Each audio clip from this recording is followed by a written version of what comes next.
I'm like, okay, hold on one second. But my dog was right here. Okay, but not like work while I don't know where that determined always go go outside when right when I start my live event. Alexa, stop. Right when I start my live. So Alexa, stop singing. She gets so sassy. She's still singing. You guys can't hear it, but that's she's still going. Hold on a second. It is so distracting right now. How do I stop it? Alexa, stop the music. She's still doing it.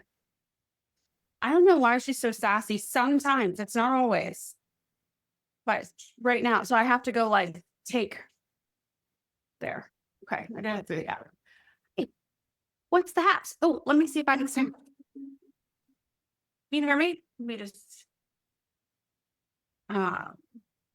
I don't have like my lighting or anything like that, and my sound I think is okay. I just didn't do any of the other stuff because I don't feel like it. Is anybody here? Let me look. Is anybody here with me? I'm a terrible singer, you guys. Okay. I have so many windows open, like web windows. Did I call it browser windows? Yeah. So many. That's not usually the case because it actually makes me, I don't know, like you would think that with ADHD that it wouldn't be a problem to have so many windows open, but for me, usually to have so many windows open is like overstim. So I need to like, well, it's not. And also right now when I look up at the windows, I just got so stressed out because I just found out today that like I did all this re-indexing on, I don't know, I mentioned it probably in the podcast a while back on for my website back, I don't know, a few months ago. And then something happened. I think I triggered it, but Google unverified my business. So now my website doesn't even show up. So now, and I've already been through the whole verification process, which is just whatever. Anyway, just to make sure that you're a real person. But since I don't have like a storefront, I know none of this really matters to you, but what I'm saying that this morning, I just figured out that I'm not verified through Google and I'm basically not searchable on the web. Like the whole business is just non-existent. The reason why it came up is because somebody messaged me and was like, how can I write you a review? And I didn't know for what. And anyway, I was going to get the links and then there was no link there because my business is apparently not valid in Google's mind right now. So I have to go fix that. So I just got stressed out when I looked up at my tabs. So I need to put them away for right now. Let's just ignore you and stay in denial, at least for this moment with you guys. Is anybody here? If you're here, let me know. Happy Mother's Day. And y'all too, it's kind of late now because I'm here I am, but if you are dads, you guys are welcome too. I think like, I know that like in a normal situation, we would separate it Mother's Day, Father's Day, but we're not in a normal situation, you know? And so we're parents that are hurting around all the days, you know? And so, yeah, that. So dads are welcome too. Yeah. Any parent that's, why is this not moving? I didn't actually plan anything. I was just going to be here to support if you were not feeling so hot about today or just in general, you know? I've been kind of funk lately too. I'll say that. Like I've been funk because it's this time of year for a lot of people, for a lot of us, right? But then also my birthday comes and then my daughter's birthday, like all within the next few weeks, you know? And so I'm in a few different kinds of funk, I think. I mean, I'm fine, but like there are thoughts running around up in my brain about my birthday, like because that's the closest to, you know, after today. And then, and then my daughter's birthday. So, which is just a week after. So 10 days after. And so I talked about it in one of those episodes, about her turning 18 and then going to college. And she's going to be closer to Florida than she is right now in Texas. And I'm still working through that whole belief system that I have there about not being enough, when I know that I am, but that the voices, the voices want to tell you otherwise sometimes, tell me otherwise sometimes. And so, yeah, I don't know how to explain it. It's like there's ways that I think that I'm judging myself. It reminds me, it's reminiscent of like back when I was living in Texas and we were in limbo. Like I was really trying to get back to court and fix the order, right? The modification. There were so many holes in the custody order that we were, filing for clarification and doing all of the things and nothing to no avail. Like I just spent thousands and thousands of dollars to try to get the language in the custody order to be workable, doable, livable, and for me to be able to move through these steps that were laid out. None of it was doable. It was like how it goes with them. Goalposts were constantly moving because they interpreted the custody order to be however they wanted, at the time. So, but during that time, I was really fresh on myself. And I was doing visits with my daughter at the local galleria, like at the mall, and so the person who was mostly dropping my daughter off to that was the stepmom. And she would like point and laugh. And I've talked about that before. And she made it always like a spectacle and it was weird. And so there was never any respect obviously there for her, but for whatever reason, because she was so harsh, like how I'm sure you guys probably relate to this, it's similar to like having a bully in elementary school or middle school, high school even, but even younger really, where you don't necessarily like that person or respect them or want anything to do with them. But at the same time, their voice is in your head at all times because they're judging you and you're thinking about how they might judge you, right? And that's what I did with them, with the stepmom and with my ex, but not as much with my ex. It was really her that was the like aggressor in that whole bully situation. She went above and beyond to do it, to try to put me to shame out in public. I would be like even cleaning my house or doing things at home, and I would hear the stepmom's voice judging me about stuff, or on my way to go pick my daughter up for regular school where was pretty sure that I wasn't going to see the stepmom or my daughter's father, but also like for like any events where there were exchanges where I was going to see that for sure.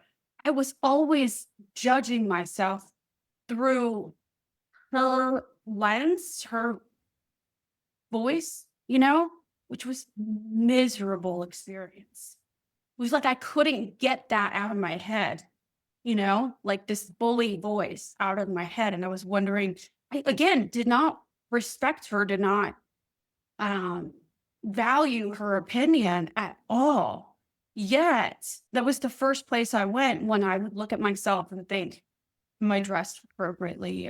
Could this be taken wrong or whatever? But it was always in her voice. Anyway, so the reason I say that is because I think that there's still that little bit of remnants of that. It seems similar to that now, less severe, but it's still there about what I have to offer my daughter, if she were to ever come here or whatever. And I'm not getting my hopes up about that, but now that it's a possibility, it's a reality that it could happen. I think that's why these things, are coming up for me. And anyway, maybe y'all can relate to that. So I've just been working through that, and then also with the birthday thing coming up, it's just been, I've been having to be like really, compassionate to me, right? Understanding to me, but also very like stern. Not the right word. I've had to call bullshit on myself a lot. Or like on that judgy voice, that harsh voice telling me that I'm not enough. Like, what do you, come on. You know. You know that you are more than enough, but it's there. So if any of you are going through that and you're like, you notice that you judge yourself really harshly, or you have it in that your bullies or like the alienator or the step parent or whatever it is, whoever is alienating your children from you, in that voice, if that's what you hear, even behind closed doors in your own home, I get you. It's just a matter of continually stepping in, like in between that voice and you, and taking over the conversation, if that makes sense. Like, it's all happening up in your brain, but you taking a stand and being like, we're not going to do this anymore. You're more than enough. And I understand it's kind of like when I talk about um, your anxiety or your whatever emotion that you don't really want around, just have it, sit in the back seat, come along for the ride. You can sit in the back seat, you just can't drive.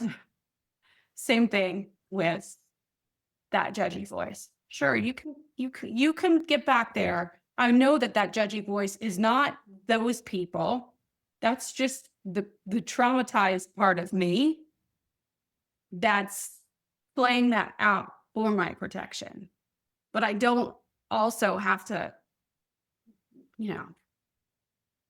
listen to it or have to take that too hard. I can just pat it on its head, send it to the back, So anyway, and Mother's Day, Father's Day, any of these holidays are hard, especially the Parents' Days, just because I think, like I was talking about in this week's episode, is that we think in our brains, and we go on Facebook, if we go on any of the social media apps, and see everybody celebrating their mother or father, right? And you see your friends and they're showing pictures of Mother's Day brunches and all that. And then you feel like nobody's celebrating you. It's a natural response. Like, it's biologically like a natural thing to think that I'm being ousted from the group. Everybody else is being celebrated but me. And that's when it would probably be the best if you could celebrate you. Do something that like you normally wouldn't do for yourself. Like something really yummy.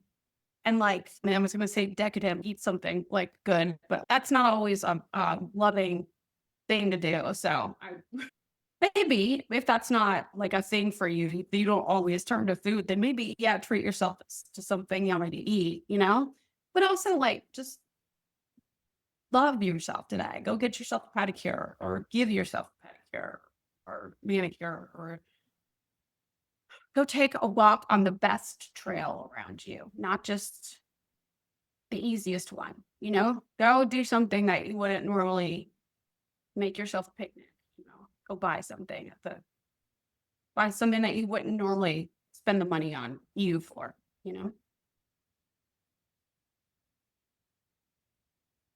Oh, my mom was just texting me. There was this Mr. T Mother's Day rap somebody posted, like from like way back when, right? He did the acronym for mother, and then he had quality for the M, for the O, for the TH, whatever. But they were all didn't make sense. It's on my Instagram story right now. So if you see this, you're watching this, in the next 24 hours, it's crazy. Or just look up Mr. T Mother's Day. It's so crazy. And it's actually a really funny video, like the B-roll or like it's funny. Yeah. Like E is for endless wrinkles or something. And then like, whack. So yeah, you should watch it. But anyway, happy Mother's Day. Dads, you're coming up. You're on deck. Okay. So have a lovely day today. Treat yourself really well. Think only the kindest thoughts to yourself about other people and about yourself, especially. I say the about other people too, because when we get into the not kind thoughts about other people, it's actually not kind to your own self. We think we're being like having your own back by talking about the other people, like how dare they didn't do this to me or blah, blah, blah, blah, blah. But you end up, you're the one that's like feeling all that resentment or hate or whatever it is that you've got going on. And then like you're adding to it, you know? Not to say that you don't have those some thoughts or feelings, but you can just recognize them and not feed them if you want to feel the best. So think only the kindest thoughts. And also just remember that this job, this role that you're fulfilling as a mom, yes, it's not the conventional way, the way that we fill this role today. You know, most of you, I mean, some of you, maybe you have other children that you mom or father every day, you know, like you have other kids that aren't alienated, or you still have your kids coming in and out, right? Like back splitting between IQ talk today, splitting between the two homes, right? But still, this role that you play with your alienated child or children is not the conventional mom or dad role, but it doesn't make you any less of a parent. In fact, I would argue that it makes you a whole hell of a lot more of a parent. And in such a deep, profound way, poignant way. You know, the sacrifice and the unconditional love, the courage, the strength, the steadfastness that we don't have to, choose to show, demonstrate, coming from where we have, living in what we do every day, morning, noon, night. These are qualities, these are practices and skills that many people don't like. I don't want to put down other parents who aren't alienated. That's not my point, or minimize their roles. That's not my point. I'm just saying that our calling is so great when it comes to unconditionally loving our children from afar. The courage that it takes to continue to keep on and show up every second of every day, even if that showing up is right now for you. You're in the end, you're doing that and you're enduring all of that, knowing that your child is out there. You know, it takes so much, and it takes a lot of ego swallowing, a lot of killing off your pride. I would argue all for good, all for the benefit of not only you, but your children later on. That's what I choose to trust. So anyway, happy Mother's Day. Okay. Have a lovely one. All right. Bye.